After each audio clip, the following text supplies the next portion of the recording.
Good evening, everyone.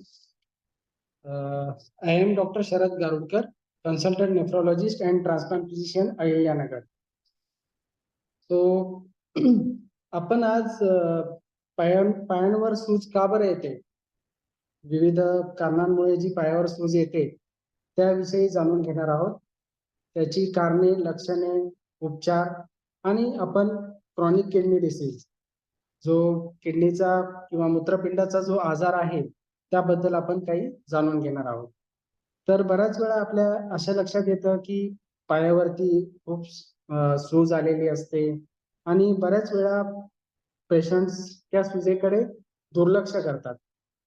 तर अशा वेळेला जेव्हा कधी अशा सूज जे येण्याची कारण आहेत ती आपण शोधली पाहिजे. परंतु दुर्लक्षामुळे आपण खूप ऍडव्हान्स स्टेजमध्ये गेल्यानंतरच त्याचे आपण कारण शोधायला लागतो आणि अशा वेळेला बऱ्याच वेळा खूप डिफिकल्ट जातं. अशा पेशंटला ट्रीट करणं पण डिफिकल्ट जातं. नेमकं कशामुळे झालंय याच्यासाठी पण खूप निदान करण्यासाठी वेळ लागतो. तर बेसिकली आपण जे काही पायावरची सूज आहे ती एकतर हृदयाच्या समस्येमुळे येऊ शकते, यकृताच्या किंवा लिव्हरच्या फेल झाल्यामुळे येऊ शकते, मूत्रपिंड किंवा किडनीच्या आजारामुळे पण येऊ शकते आणि काही वेळेला रक्ताच्या गाठी होतात. पायाच्या ज्या नसा आहेत, रक्तवाहिन्या आहेत, त्याच्यामध्ये रक्ताच्या गाठी तयार होतात, त्यामुळे पण सूज येऊ शकते आणि थायरॉइड वगैरे अशा काही तत्सम आजारांमुळे पण आपल्या पायांवरती सूज येऊ शकते. तर ही सूज का बरं येते? तर हृदयाच्या रुग्णांमध्ये रक्तवाहिन्यांमध्ये खूप जास्त प्रमाणात दाब निर्माण होतो आणि त्यामुळे एक्स्ट्राचं जे काही पाणी आहे, जे काही आपल्या ब्लड वेसल मधलं एक्स्ट्राचं पाणी आहे ते आपल्या कोशिकांमध्ये किंवा पेशींच्या बाजूने सर्वत्र जमा होते. तर हृदयरोगामुळे देखील सूज येऊ शकते. मूत्रपिंड निकामी झाल्यामुळे जी सूज येते तर ती बेसिकली आपल्या सुरुवातीला चेहऱ्याभोवती येते, नंतर पायावरती येते. तर ही जी सूज आहे ती लवकर ओळखणे खूप महत्वाचे आहे. कारण किडनीचा आजार जर आपण जितक्या लवकरात लवकर ओळखू तेवढे आपल्याला ट्रीटमेंट, डायग्नोसिस आणि त्याचा उपचार ते आपल्याला सोपं जातं. बऱ्याच वेळा पेशंट आमच्याकडे किडनीच्या ज्या स्टेज असतात, स्टेज 5 मध्ये येतात. स्टेज 5 मध्ये आपल्याला मग डायलिसिस करण्याशिवाय पर्याय नसतो. अशा वेळेला खूप लेट झालेलं असतं. त्यानंतर यकृताचे पेशंट सुद्धा असतात, ज्यांच्यामध्ये जे प्रोटीन तयार होतं, अल्ब्युमिन नावाचे प्रोटीन तयार होतं. तर अशा मध्ये प्रोटीनचं प्रमाण खूप कमी प्रमाणात असल्यामुळे देखील त्यांना सूज येते. त्यानंतर थायरॉइड मध्ये पण सूज येते. जी काही सूज असते थायरॉइड मध्ये ती नॉन पिटिंग एडिमा असते. म्हणजे आपल्या पायाला जर आपण प्रेशर देऊन दाबलं तर खड्डा पडत नाही. तर ती सूज जी आहे ती पिटिंग टाईपची आहे की नॉन पिटिंग टाईपची आहे, खड्डा पडतो की नाही पडतो ते पण पाहणं खूप महत्वाचं असतं. तर अशा पद्धतीने बऱ्याच कारणांमुळे पायावर सूज येऊ शकते. तर आपण आपण मेनली मूत्रपिंड निकामी झाल्यामुळे जी सूज येते तर ती दोन टाईपची सूज असते. एक तर क्रॉनिक किडनी डिसीज मुळे पण सूज येऊ शकते आणि दुसरी जी सूज असते तर त्याच्यामध्ये प्रोटीन लीक होते. युरिन मधून जे प्रोटीन असतं ते लीक झाल्यामुळे देखील सूज येऊ शकते. तर त्याला आपण नेफ्रॉटिक सिंड्रोम म्हणतो. तर आपण सूज जी आहे तर त्याच्यामध्ये आपण एकतर लोकल सूज येऊ शकते पायावरती किंवा ती जी सूज आहे ती वाढत जाऊन पूर्ण शरीरावर देखील सूज येऊ शकते. तर लोकल सूज आल्यानंतर आपण अशा रुग्णांना आपण लेग रेझिंग बोलतो. पाय थोडेसे उंचावर ठेवायला सांगतो, उशीवर ठेवायला सांगतो. काही कंप्रेशन स्टॉकिंग्स देतो, फिजिओथेरपी करतो, बर्फ लावतो. अशा विविध उपायांनी ती सूज कमी होऊ शकते. परंतु जी सूज पायावरती आणि संपूर्ण शरीरावरती जी सूज आलेली आहे, जी काही लिव्हर, किडनी किंवा हार्टच्या समस्येमुळे जी सूज आलेली आहे, त्या सुजेला औषधोपचारच लागतो. तर अशा अशा सुजेसाठी आपण डायरेटिक नावाचे मेडिसिन्स वापरतो, ज्याने की लघवीचं प्रमाण वाढते आणि ही सूज कालांतराने हळूहळू कमी होत जाते. तर आपल्याकडे वेगवेगळ्या प्रकारचे डायureटिक्स असतात. लूप डायureटिक, थायझाइड डायureटिक आणि पोटॅशियम स्पेअरिंग डायureटिक्स. तर पेशंटच्या कंडिशननुसार आपण या डायureटिक्सचं किती प्रमाण वापरायचं, कोणतं डायureटिक वापरायचं ते आपण ठरवतो.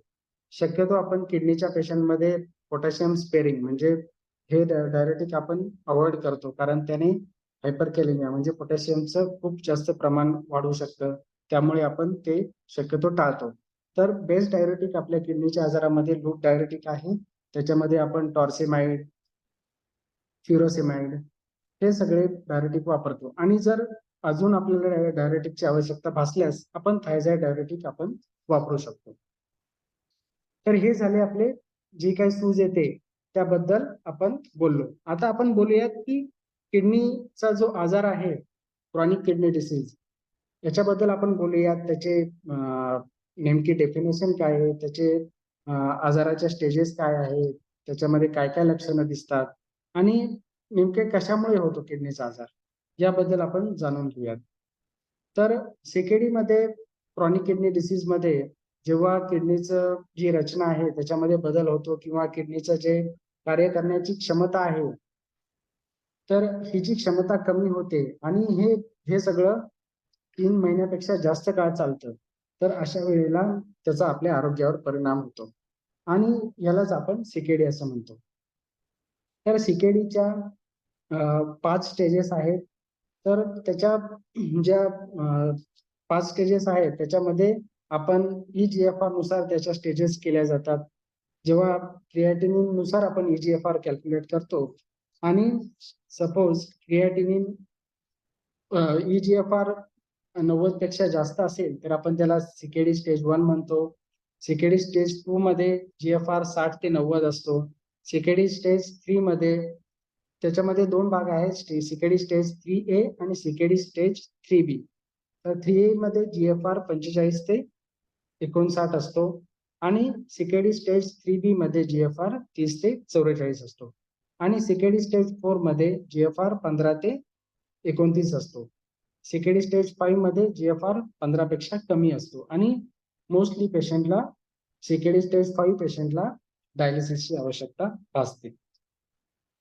तर आपण बघूयात की नेमकं जो किडनीचा जो आजार आहे, सीकेडी आजार, तो कशामुळे होतो? तर सीकेडी होण्याची खूप सारी कारणं आहेत. पण मुख्य कारण जे आहे ते मधुमेह आहे, डायबिटीज. डायबिटीज आणि उच्च रक्तदाब हे 2 खूप कॉमन कारणं आहेत जे आपल्या भारतीयांमध्ये आढळतात. त्याचबरोबर स्थूलपणा, ओबेसिटी, त्याच्यानंतर धूम्रपान, परत अनुवांशिक आजार आहेत किडनीचे काही. काही किडनीच्या आजारांमध्ये फॅमिली हिस्ट्री पण असते आणि बऱ्याच वेळा वेदनाशामक गोळ्या ज्या आहेत त्यांचा अतिवापर झाल्यामुळे देखील किडनीवरती परिणाम होतो. काही किडनीच्या रुग्णांमध्ये वारंवार मूतखडा होऊन किडनीला डॅमेज होतो. काही किडनीच्या आजारांमध्ये वारंवार लघवीच्या मार्गामध्ये जंतू संसर्ग झाल्यामुळे देखील किडनीवर परिणाम होऊ शकतो.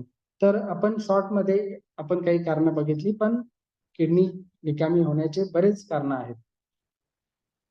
त्यानंतर किडनी निकामी झाल्यानंतर काय-काय लक्षणं दिसू शकतात?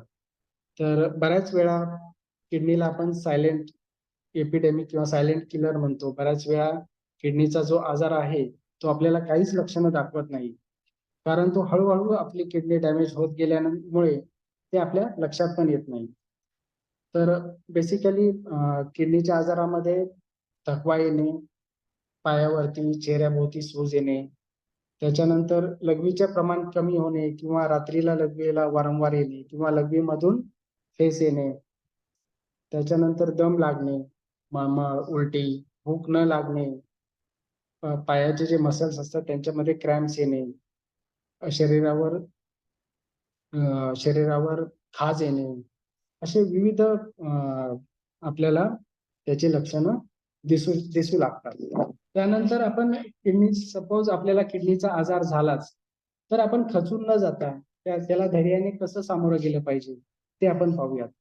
तर किडनीच्या रुग्णांनी आपला जो प्रोटीनचं लघवीमधून प्रोटीन जातं, प्रोटीन युरिया किंवा GFR याच्यावरती लक्ष दिलं पाहिजे. क्रिएटिनिनच्या लेव्हलवरती लक्ष दिलं पाहिजे. वारंवार डॉक्टरांच्या सल्ल्यानुसार जे काही चेकअप आपण करतो त्याच्यासाठी आपण पुढे आलं पाहिजे. त्यानंतर ज्यांना मधुमेह आहे, डायबिटीस आहे आणि ज्यांना ब्लड प्रेशर आहे किंवा हायपरटेन्शन आहे, अशा रुग्णांनी त्यांची साखरेची पातळी नियंत्रणात ठेवली पाहिजे. ब्लड प्रेशर नियंत्रणात ठेवलं पाहिजे. जे काही मेडिसिन्स आहेत, इन्सुलिन आहे, ते डॉक्टरांच्या सल्ल्यानुसार रेग्युलर घेतलं पाहिजे. त्यानंतर किडनीच्या पेशंट्समध्ये बऱ्याच जणांना ॲनेमिया असतो, हिमोग्लोबिनचं प्रमाण कमी असतं. तर अशा पेशंट्सने रेग्युलर जे आयर्न सप्लिमेंट, एरिथ्रोपोएटिन इंजेक्शन्स वगैरे आपण देतो किडनीच्या पेशंट्सला, तर ते त्यांनी रेग्युलर घेतलं पाहिजे. आपल्या हाडांची पण काळजी घेतली पाहिजे. कॅल्शियमचं प्रमाण नियंत्रणात ठेवलं पाहिजे. व्हिटॅमिन डीचं प्रमाण नियंत्रणात ठेवलं पाहिजे. त्यासाठी आपल्या हाडांचा ठिसूळ होऊ नयेत हाडं, त्यासाठी देखील प्रयत्न केला पाहिजे. आपल्या दैनंदिन जीवनात विविध मॉडिफिकेशन्स केले पाहिजेत. नियमित व्यायाम केला पाहिजे. त्यानंतर धूम्रपान करत असाल तर ते नक्की बंद केलं पाहिजे. काही व्यसन शक्यतो काही जरी व्यसन असेल ते बंद केलं पाहिजे. आपल्या आहारामध्ये आपला आहार जो आहे तो संतुलित असला पाहिजे. त्यानंतर जर पेशंटला यदाकदाचित CKD स्टेज 5 पर्यंत गेलाच, तर अशा पेशंटला आपण डायलिसिस किंवा किडनी प्रत्यारोपणाचा पर्याय उपलब्ध असतो. तर आपण अशा पेशंट्सने डायलिसिस रेग्युलर घेतलं पाहिजे. शक्यतो आठवड्यातून 2दा डायलिसिसची गरज पडते. काही पेशंट्सला 3दा देखील पडते. तर डायलिसिस चुकवलं नाही पाहिजे. डायलिसिस रेग्युलर घेतलं पाहिजे. आणि किडनी ट्रान्सप्लांटचा जो पर्याय आहे, तो देखील एक खूप चांगला पर्याय आहे. त्यामध्ये quality and quantity of life quality of life तर खूपच चांगल्या प्रमाणात राहते. तर अशा पेशंट्सने जी काही काळजी घ्यायची आहे ती आपण पाहिली. तर जे काही लक्षणं दिसतात किडनीच्या आजाराचे लक्षणं त्याकडे बऱ्याच वेळा दुर्लक्ष केलं जातं. तर माझं एकच सांगणं हे आहे की काही जरी जे आपण लक्षणं आपण सांगितले किडनीच्या आजाराचे, तर अशा किडनीच्या आजाराचे काही लक्षणं दिसल्यास ताबडतोब आपण नेफ्रोलॉजिस्ट किंवा किडनी स्पेशालिस्ट डॉक्टरांना भेटावे, त्यांचा सल्ला घ्यावा आणि योग्य मार्गदर्शन घ्यावे आणि आपल्याला आपल्या किडनीची कशी काळजी घ्यावी ती देखील आपण समजून घ्यायला पाहिजे. धन्यवाद.